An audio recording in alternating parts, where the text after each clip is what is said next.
Hey guys, I'm Nisa Homey. Today I'm sharing red rice puttu recipe. Puttu, also known as steamed rice cake, is a traditional dish from Kerala, which is basically a steamed oil-free dish which you can enjoy with any side dish of your choice. So let's get started with the recipe. Into a bowl, I'm measuring in red rice flour. So I'm using 1 cup of red rice flour. This is the red rice flour I'm using. You can source it online. Add in half teaspoon pink Himalayan salt. Give it a mix. Add in water little by little. So what I'm doing is I'm sprinkling water little by little, and then I'm lightly mixing the water into the flour. So this is how you should be mixing the water into the flour. Again sprinkle little water and mix it into the flour. Again sprinkle water, and then with your fingertips gently mix it.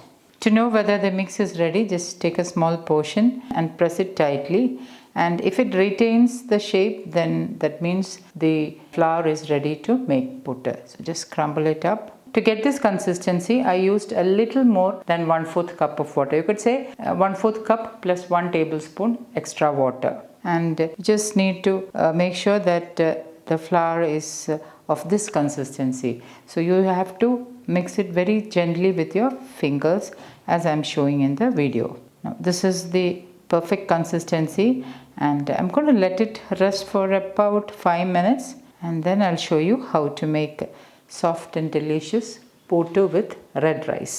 To make puttu, I'm adding in 2 tablespoons of freshly grated coconut onto the puttu mold.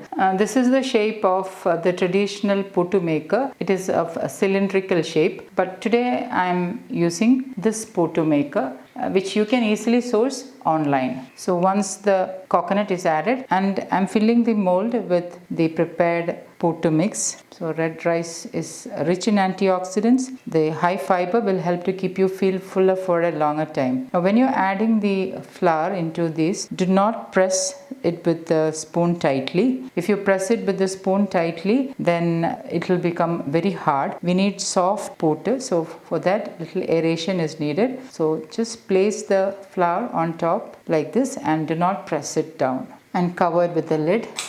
To steam, I am using my pressure cooker. So this mold can be kept on top of the hob of the pressure cooker. And once steam starts to come through the hole in the lid, then reduce the flame to medium and let it steam cook for about 5 to 7 minutes. And after 5 to 7 minutes, you can turn off the flame and serve the puttu with kadala curry, which is the traditional combination of puttu, or you can use any side dish of your choice. And once done, it's ready to serve.